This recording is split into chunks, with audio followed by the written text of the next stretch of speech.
Pai do Senhor, irmãos, graças a Deus por tudo que Deus tem feito em nossas vidas. Hoje, nossa lição de número 11, e o nosso tema é meio...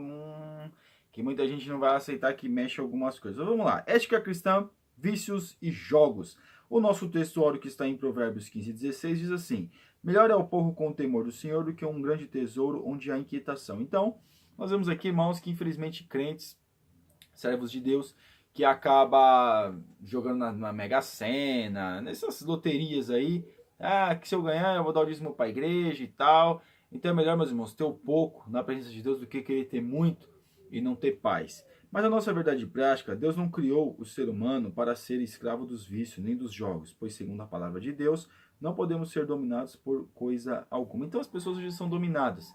Agora a Copa do Mundo agora vai começar e as pessoas serão dominadas pela Copa, né? Eu tenho que assistir o jogo, a pessoa nunca nem sabe, bom, e mesmo se soubesse, eu tenho que assistir porque é a Copa, porque não sei o que. Será que isso também não é um vício?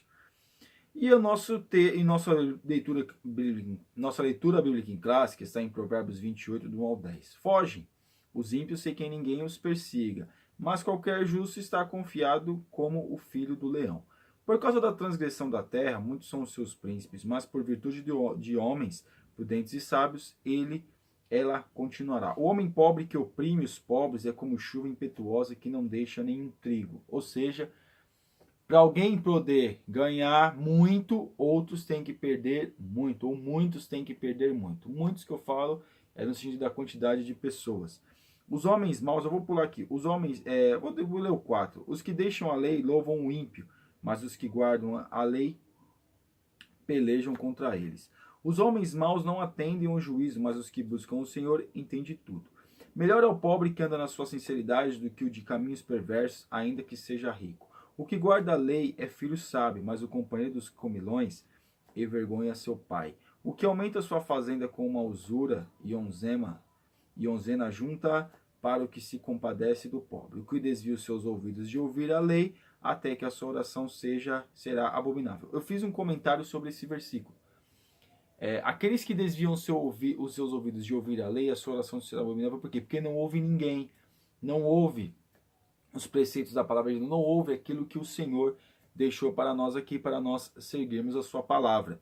O que faz com que os retos se desviem para um mau caminho, ele mesmo cairá na sua cova, mas os sinceros herdarão o bem. Então, meus irmãos, nós vemos aqui que as dificuldades, claro, o sábio rei Salomão escreveu, olha, tudo isso aí, um perde, outro ganha, um vai para cá, outro vai para lá, então alguém sempre leva vantagem, mas existe o dia ao qual será separado, né? Existe o justo, existe o ímpio, existe a riqueza lícita, existe a ilícita.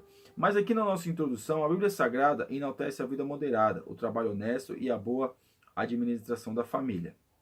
Desse modo, as Escrituras eliminam a possibilidade de o cristão envolver-se na prática dos vícios ou jogos, os jogos de azar. No entanto, as estatísticas indicam dados alarmantes acerca dos prejuízos provocados pela prática desse mal em nossa sociedade. Irmãos, as pessoas, depois que baixou a lei que não poderia mais ter bingos, né, as pessoas vão nos subúrbios, vão praticamente debaixo da terra para jogar, né? Mas nós vemos aqui que tem muitos crentes envolvidos com essa prática, né? De alguns relatos, as pessoas são envolvidas nessa prática, não só nessas, mas também em outros jogos da Loteria Federal, como nós falamos aqui, Mega Sena, mas se eu ganhar, jogo do bicho, né? Mas se eu ganhar, eu dou dízimo para a igreja e tal. Irmão, a Bíblia fala que é jogo de azar, não pode, é abominação, é pecado contra Deus, não pode.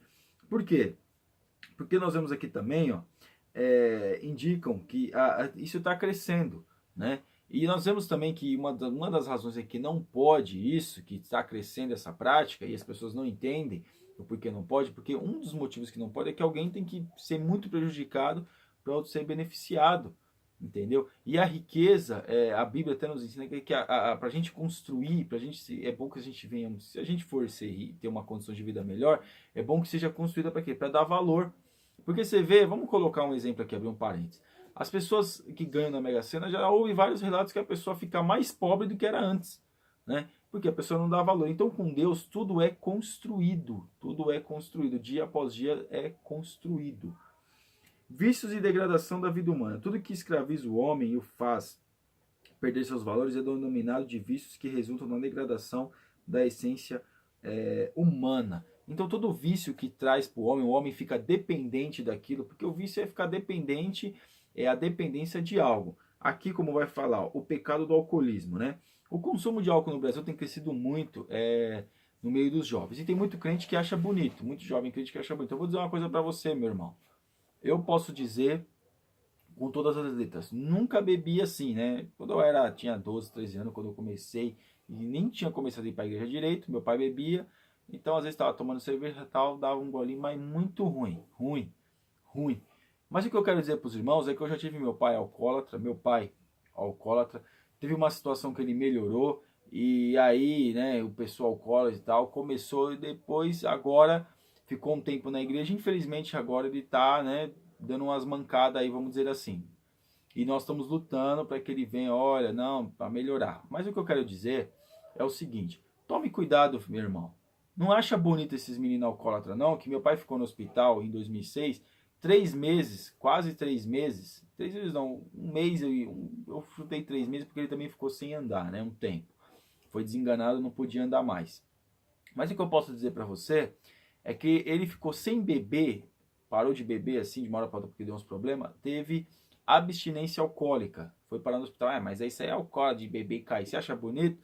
Tudo é o tempo e a degradação da pessoa.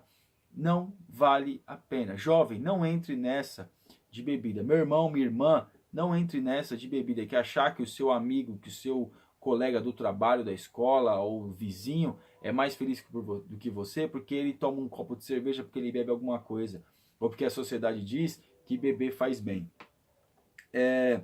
O 2, a escravidão das drogas. Irmãos, infelizmente hoje, principalmente no meio dos jovens, das pessoas mesmo, o consumo de drogas tem aumentado muito. Quando eu era criança, as pessoas usavam drogas praticamente nem via, mas hoje se usa em todo lugar. E tem muitos, infelizmente, que tem drogas que nem o crack mesmo, é uma droga barata, que a pessoa fica dependente assim de uma hora rápido. A primeira, segunda vez que usa, já fica dependente. Mas você vai dizer, mas eu conheço outras pessoas que usam. Não, mas isso daí, meus irmãos, não estou nem generalizando, não é a maioria, não é 100%, mas dizem que 95% das pessoas que usam o crack, que usam algum tipo de droga, ela fica dependente. E hoje nós vemos que muitos filhos de crentes que estão neste caminho na dependência das drogas, na dependência do álcool, saíram da igreja achando que ia ter uma vida melhor, ou o crente mesmo, depois de velho, depois de uma certa idade, achar que saindo da igreja, achar que trilhando esse caminho era o melhor para ele, e aí fica dependente. Então, meu irmão, isso posso te dizer com todas as letras, não vale a pena. Não vale a pena deixar a presença de Deus, deixar as coisas do Senhor para trilhar esse tipo de caminho, para fazer esse tipo de coisa. Porque eu já vi muita gente morrer, já vi muita gente dependente. Eu tive uma dependência de alcoolismo dentro da minha casa. Tive não, ainda meu pai está com uns problemas ainda, começou a ir para a igreja, se firmou e agora está dando umas mancadas aí, mas a gente está pedindo a Deus aí que o ajude e aí cabe a ele se querer ou não.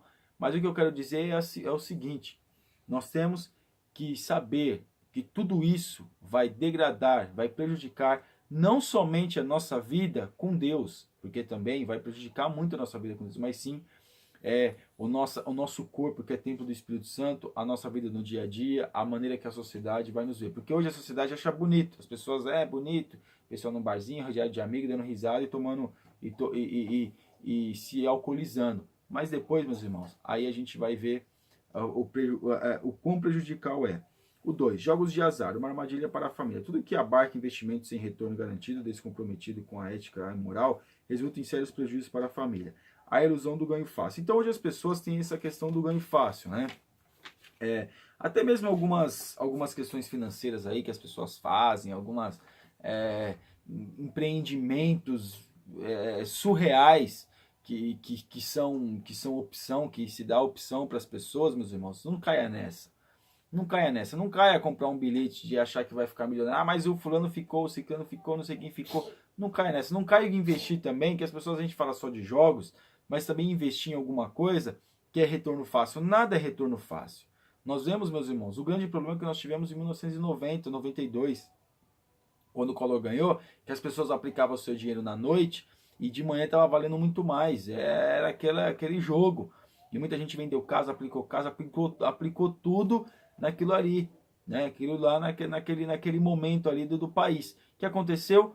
Confiscaram todos os bens, muitas pessoas se matou. Então, não vou dizer a riqueza, mas o bem pro ser humano, não vou dizer nem só pro crente, porque Deus abençoa, mas com trabalho, buscando a Deus, fazendo a sua parte, trabalhando, se preparando, correndo atrás, Deus abençoa. Não vem nada fácil, nada é fácil nessa vida. Ah, mas o irmão recebeu uma grande bênção, recebeu uma casa, mas quanto ele ralou para conseguir aquela casa, quanto ele teve que orar e buscar a Deus e fazer a obra de Deus, Deus deu a possibilidade para alguém dar a casa, para alguém dar o carro, para alguém dar alguma coisa. E vê como ele valoriza, vê como ele olha. Por quê? Porque ele sabe que não foi fácil. O 3. As consequências para a saúde. Os jogos de azar, assim como o álcool, cigarros e demais drogas, causam dependência psíquica e química, respectivamente.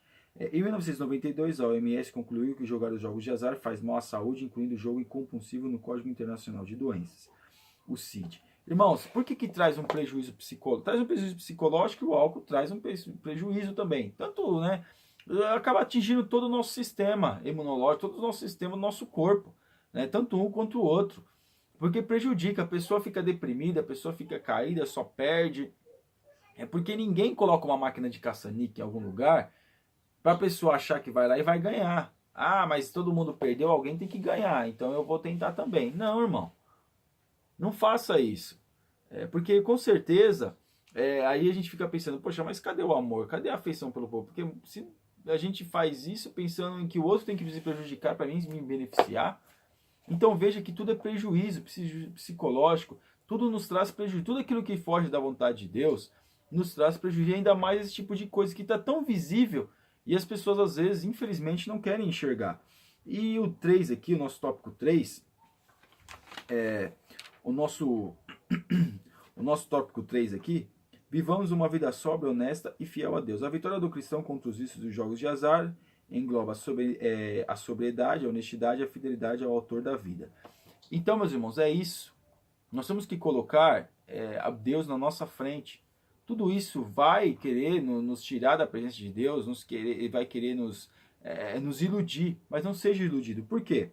A bênção da sobriedade, a expressão grega nefários, refere-se à sobriedade em relação ao consumo de bebidas alcoólicas. A pessoa ser sóbria, não ser bêbada.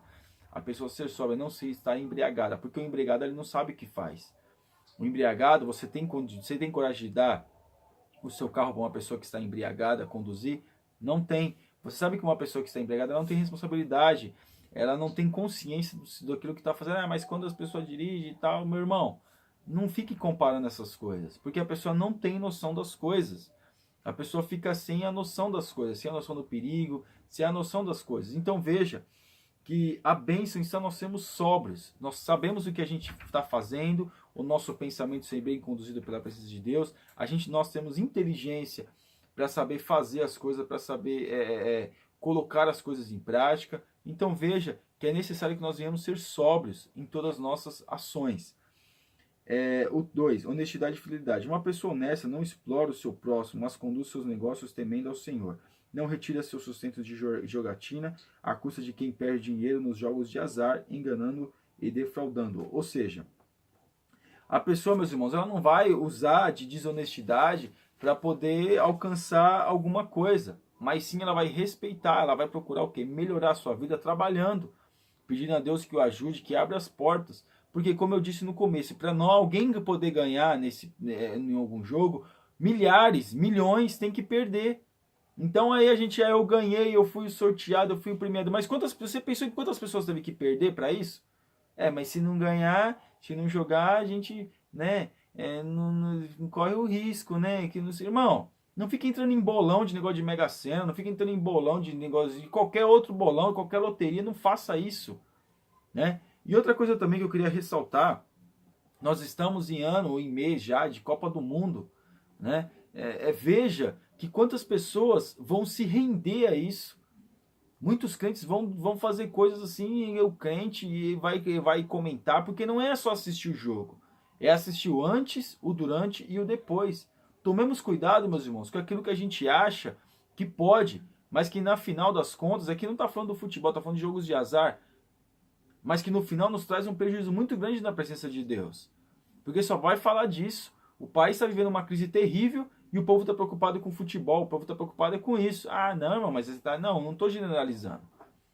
Se as pessoas tivessem se preocupado com aquilo que está acontecendo no país, a gente não estava nessa situação que nós estamos. É lógico, desabafo, meus irmãos, a minha indignação de ver as pessoas mais preocupadas com o futebol do que propriamente com o país, mais preocupadas com o futebol do que a sua vida com Deus. Tomemos cuidado, meus irmãos, vamos orar para que Deus nos ajude. E a nossa conclusão. Os vícios e os jogos de azar, legais ou ilegais, são práticas reprováveis e prejudiciais à sociedade. Os vícios escravizam e destroem a vida e as famílias, de qual modo o fazem os jogos de azar. Portanto, o cristão deve abster-se de prática de qualquer vício, dedicando-se ao trabalho honesto para o sustento de sua família. Cabe ao salvo resistir ao pecado e não se deixar dominar por coisa alguma. O que tem que nos dominar é o Espírito Santo. Se nós somos verdadeiramente libertos, nada vai nos dominar, nada vai fazer com que a gente venha mudar a nossa opinião ou as nossas ações. Por quê? Nós somos libertos. E se é o Espírito Santo de Deus que nos direciona, se é o Espírito Santo de Deus que rege a nossa vida, então nós temos que dar ouvido a Ele e seguir aos seus caminhos. Amém, irmãos? Você ainda que não é assinante do nosso canal, que Deus te abençoe, que você está convidadíssimo a assinar, que Deus abençoe a sua vida. Fique na paz.